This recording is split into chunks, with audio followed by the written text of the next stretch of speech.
Hi guys, this is Abi from Gokche Design. Once you have your image opened up, the first thing I want you to do is to duplicate the layer.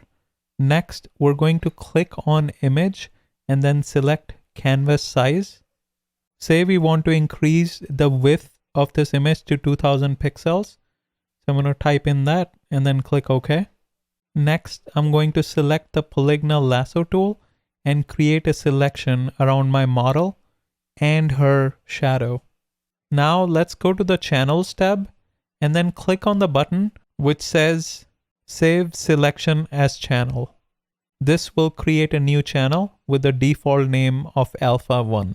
I'm going to deselect my current selection now and then click on the Move tool, followed by clicking on Edit and then selecting Content Aware Scale. Make sure the Alpha 1 is selected in the Protect drop-down so that the model and the shadow don't get scaled. To content aware scale this image from both sides, press and hold the Option key and then drag one of the edges outwards. Note the content aware scale has its limitations and it works best where the background is not too complicated. As you can see, even in this image, the waterline in the horizon was somewhat distorted. Now I'm going to use the spot healing brush and the healing brush tool to clean up the distortions a bit. With the healing brush tool, you can copy over the pixels from another part of the image to heal the distorted areas.